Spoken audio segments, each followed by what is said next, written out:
right, ma'am, why was this eviction filed? He didn't pay the May rent, not pay the rent. Yeah. Okay, how much is the monthly rent? 2,300. Is there any subsidy to you by the government? So what's that mean? Does the government pay her for any portion of his rent? No. So he owes all 2,300. Yeah. Okay. May, and I don't know if we counted June. See? Under your lease, what day is the rent due? Huh? Under your lease, what day is rent due? Yeah, every month 3rd. Yeah, okay. All right, Ms. Chang, is your property, does it fall under the Federal CARES Act? What's that mean? Yeah. Oh, what's that mean? Can you explain? As a landlord, if your mortgage is one that is specifically covered under a federal statute, you have to give them 30 days notice if it applies or not. You mean the move off for 30 days?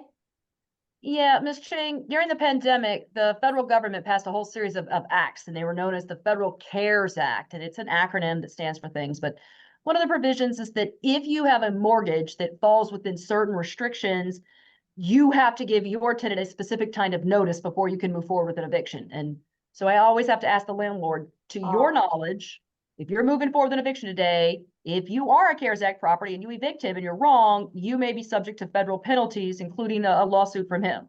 So it's important to you that you know whether or not you're covered by this act. You understand that? It's about the, 1 second. is there a mortgage on the property? No. If there's Then no it mortgage cannot on the apply. If you own your property free and clear, it cannot apply to you. Okay, cool. We're good. Okay. Yeah, So no no, mortgage. Federal CARES Act would not kick in because you don't have a mortgage on it. All right. Ms. Chang, was May the first time Mr. Fong had been late on the rent? Oh, no. Okay. When did you Okay, give him a notice to let me read vacate? it for you.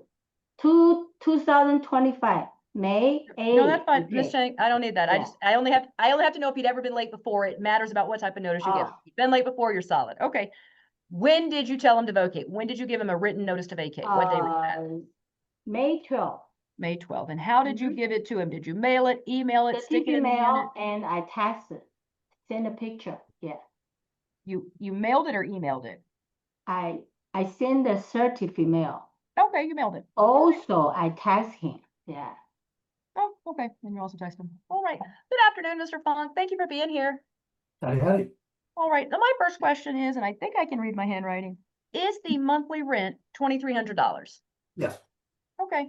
And is it correct that May and I guess now June as of yesterday remain unpaid? Yes, I want to be very clear that I am not claiming that I owe nothing and I am not refusing to pay. Okay. According to the filing, the amount being claimed is $2,300 in rent plus late fees. I Okay. am prepared to cure the $2,300 immediately. Okay. I was not able to complete the deposit before this Zoom hearing today Okay. because the landlord, even though it states on the lease that she accepts electronic payments, she requires payment by in-person deposit at her bank. So the process requires me to go inside my bank, obtain a cashier's check, and then physically drive to her bank, enter the lobby, and deposit it. So I need to be present today at 2 p.m. So I did not have time to do that payment today. If the banks are still open and I have time, a lot of times the lobby closes at 4. And again, I have to go to my bank. I will do that today, if not first thing in the morning. Tell you what then, I can give you guys an outcome and I'll give you all some information and maybe this will get you all where you want to go. Yeah, can I finish real quick? Go ahead, Mr. Fong. And I wanted to say, I also understand it's June 4th and rent is due. I am self-employed and I am paid through client invoices. So cash flow depends on when clients pay. I currently have 5,000 in outstanding invoices, which were supposed to be paid on Monday or Tuesday, but they have not paid yet.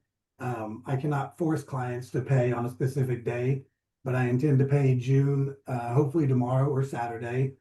And as to the late fees, I have repeatedly requested a clear and itemized tenant ledger showing rent charges, payment received, and any late fees with dates and calculations so that I may match it to my records and resolve any verified balance. I have not been provided an itemized ledger, only handwritten notes that are not legible. So I cannot confirm what late fees are being claimed or how they are being calculated. And I have also repeatedly requested clear written accounting to the total security deposit and pet deposits the landlord is currently holding, so my records match the landlord's records. The lease reflects $4,600 in security deposits because out of goodwill, being self-employed, I offered to pay 2 months' rent. But I also additionally paid pet deposits later. And when I asked to know exactly how much total deposit is being held, I was referred back only to the lease amount. And that is why I have been requesting both a readable ledger and a clear deposit accounting. I submitted all of my documents to the court, text, payment proofs I have, because I have been trying to resolve this directly and in writing without the court's involvement. My attempts to resolve this have not been successful. Instead, I have been told to get a lawyer and that we'll see each other in court, rather than being provided the basic accounting needed to reconcile this account. Today, I'm asking the court deny possession, as I do have the $2,300 ready to deposit, allow me to cure that rent immediately, and require that any claimed late fees, since they are dating back to over a year ago, be supported with an itemized ledger so that it can be verified and resolved. I've been doing my best to handle this responsibly and resolve it without the court, and I apologize for wasting the court's time today. And I hope that the court can see from my messages and documentation that I have been beyond proactive well before today's hearing by requesting clear accounting and proposing a path to get current. And I just also wanted to say I appreciate your time, and my goal is to cure this and get any verified rent balance properly verified with the proper documentation and resolve this without an eviction. All right. Mr. Fong, I appreciate that. Unfortunately, the court is going to find in favor of the plaintiff because it is only necessary that they prove you didn't pay in full on time, and that is not in dispute. April remains May remains unpaid. Even if I ignore June entirely, May has not been paid. An important part of what you asked for that I can highlight in the court. In the eviction, the landlord can never recover late fees from the court. State law says that in the eviction, the landlord can only seek actual unpaid rent and their costs of court to bring the case. It may be that under the lease, you owe things like late fees or utility fees or cleaning fees or pet fees or anything else that the lease says you owe is still owed potentially as a contract claim. For the eviction, I am only looking at base rent. So today I determined that monthly rent, everyone agrees, is $2,300. So the judgment amount would be for $2,300. I would only award the month of May. I'll leave it up to y'all about the June portion of things. And then for appeal, it would be that same thing, appeal bond of $2,300. Now, Mr. Fong, you and Ms. Chang, I want to say this to you as well.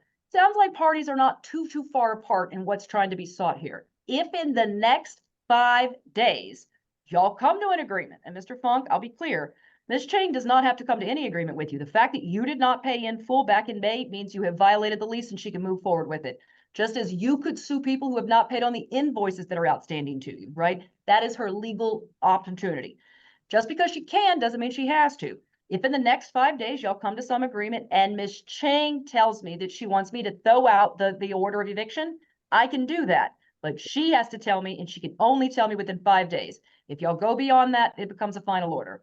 Now y'all can still resolve it with each other, and she can do something called a release of judgment, but that's sort of after the fact, right? Mr. Fong, you can absolutely reach out to the landlord today, and if y'all come to some agreement, great. You also absolutely have your right to appeal, as does she. To appeal the decision, you must do that within 5 days.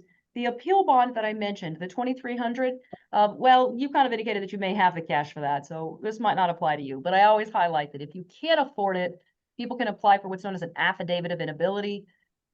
We'll send you that information. We automatically send it to both sides. Take a look, see if it might be useful to you. All right.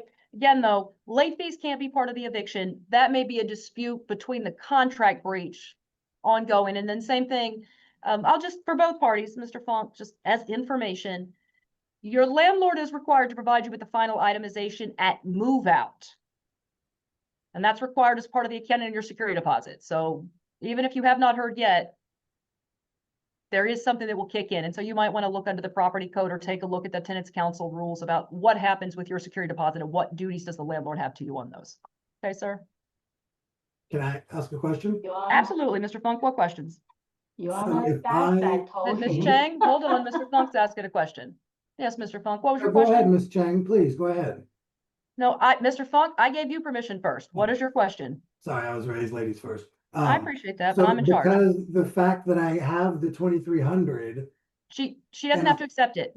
Because you didn't pay her on time. I always give the example of you stood me up for a date. You may be a wonderful person to date someone else, but like I got dressed and was waiting around all night. You didn't come. She hasn't had money for an entire month. If she says, nope, he owes it and I want him to leave, she legally can do that. She doesn't have to, but so legally, if she does that, she just keeps all of my security deposit as well? no, Mr. Funk, please call attorney about what happens to your security deposit. The fact Well, I that she don't have evicts money you does for an not entitle attorney. her to your security deposit. These are very, very different things. So can I ask one other question? In all the Yes. documentation that I provided, do you have that? Because in my Mr. documentation, Funk, there is no dispute of fact. You did not pay rent in May. I'm not That is trying the to only dis- question of fact for the court to find I'm an not eviction. trying to dispute, just like I said in my statement. I was Right. trying to ask a question. And I thought that it showed in my text messages when I clearly asked for, the ledger so I could see late fees and everything. She doesn't And have I to provide that understand- to I you. understand. Can I finish my question real quick? Okay. And I understand that that's not required, but her response to that was, get a lawyer to explain your lease and I'll see you in court. So my question to you is, it doesn't seem like she's gonna be very open for negotiating, even though I have the money. So how, I know fair doesn't exist in the court. Mr. Funk, if your question is, how do you convince her to work with you? I can't do that. She doesn't have to. You Okay. breached the lease when you didn't pay it. Please contact an attorney or contact Ms. Chang, but I can't provide you any additional assistance. Okay? Okay. All right. Very best of luck. Mr. Funk, thank you for coming. Thank you for having all that information. Ms. Chang, I leave that up to y'all. Judgment for plaintiff, it's 2,300 plus cost of court. That's it. And then either party can appeal based on monthly rate of 2,300. So I have to pay $2,300 just to appeal? Mr. Funk, that is the appeal bond. Yes, because otherwise it's considered just a delay without any penalty. Please contact an attorney about the appeal bond. If you can't afford the appeal bond, you may qualify to appeal with an affidavit of inability. But people have to put money down to keep a case going. All right, all parties are excused. Thank you very much.